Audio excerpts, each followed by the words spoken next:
Hi. It's Mindful Monday, and it's incredibly late in the day. As a matter of fact, it's nighttime. So I'm inside instead of out in my garden. And today I was reflecting on two different things. One, I'm reading a book. I take that back. I'm not reading it. I'm listening to an audiobook, The Power of Now. And it's being read primarily by Eckhart Tolle. And last night, as I was listening to it, he was talking about our thoughts and about how our mind is always in the past and in the future, and very rarely in the now. And how one of the roads to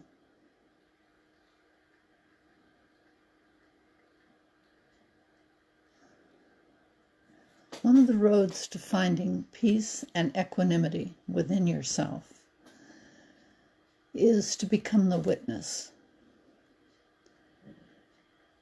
And when we're a witness, whether it's a witness to an event outside, whether it's whether you're a witness in a trial, whether you're a witness to a crime, a witness suggests someone who sees and observes but is not actually a party to the event.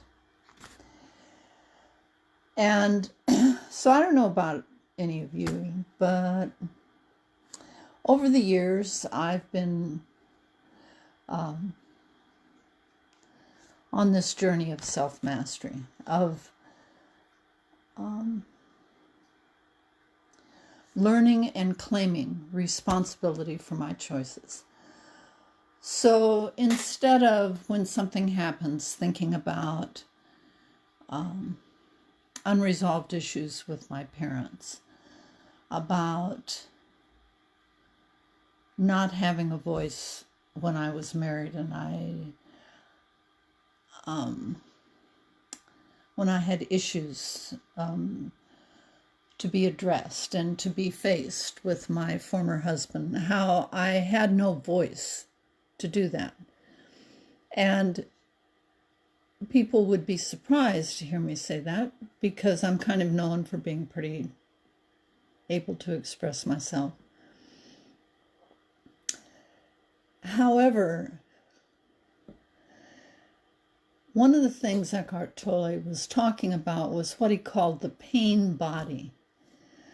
That these feelings that we have of anger and resentment and unmet needs and victimization and fear, that they actually, it's helpful to visualize them as actually having a body, that all of those feelings, all of that anger, think of it as having a body. So every time we interact with others and with our life experience, and something in that experience or in that relationship pokes at that pain body, we react. And so what he was suggesting was that every time we react, it is as if we feed and nourish this body of pain that we carry around with us. And that the way to be free of that is to learn to become the witness, to become detached from the response, the reaction. And you notice that I said response and reframed it to reaction, because a reaction is something we do without thought. It's when a person talks to you in a certain tone of voice and you just find like that, you're on it.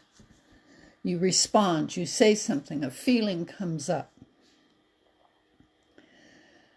Anytime that kind of a response happens, we're not being a witness to the situation. We're totally there. I'm engaged.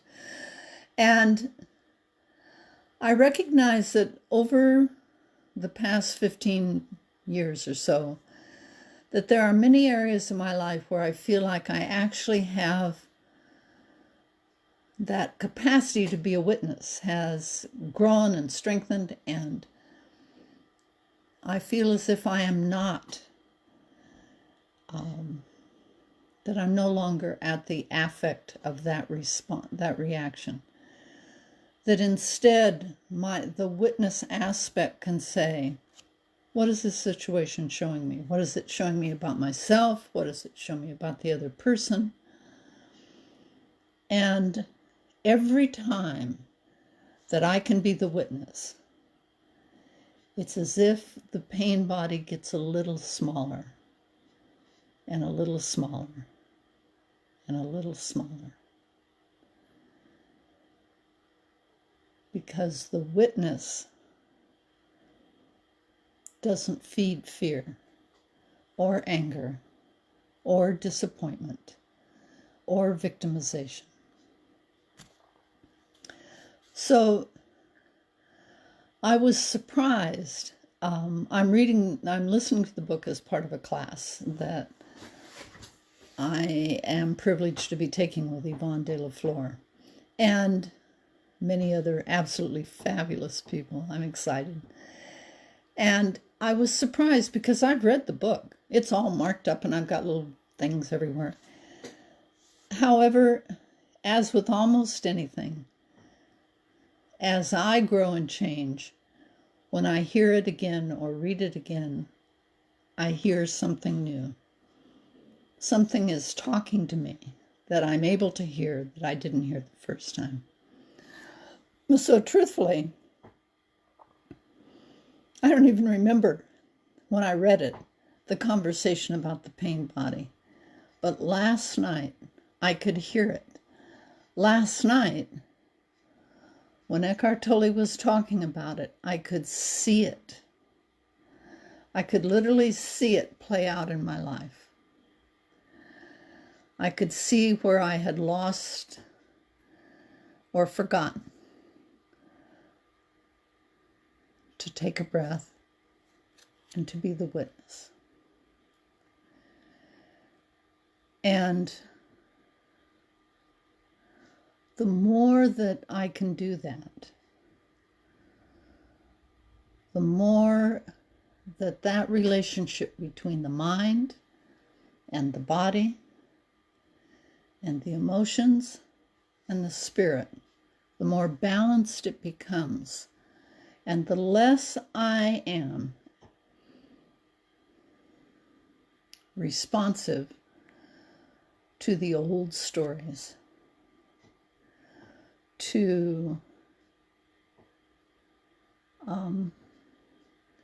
those little unresolved pieces, like they're not even big enough to be pain bodies. They're like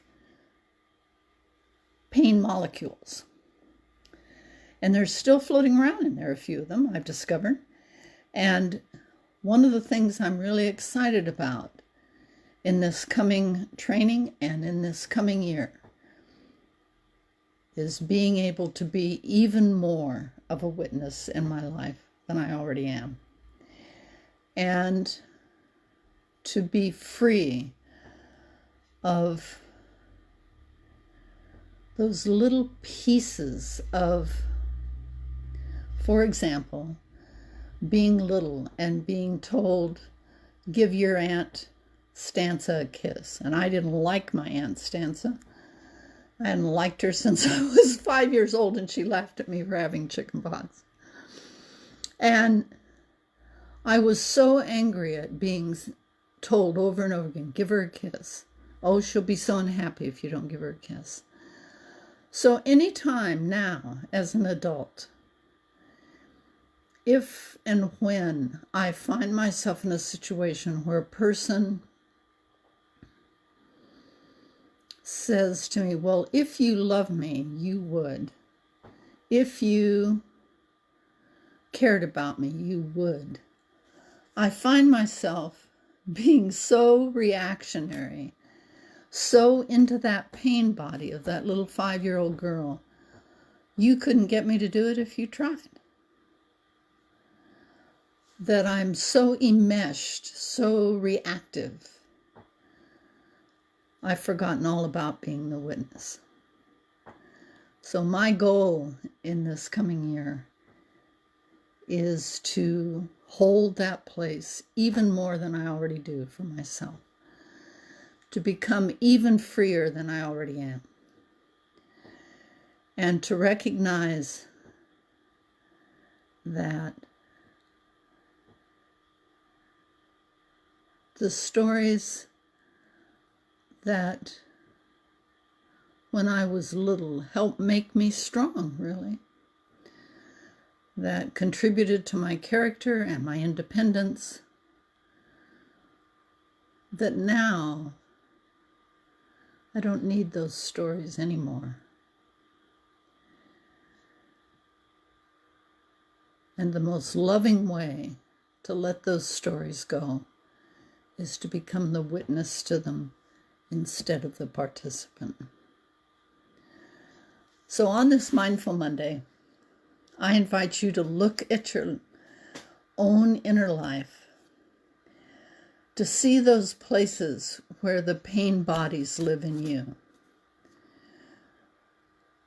and to ask yourself, how can I become even more of a witness to my internal process than I already am?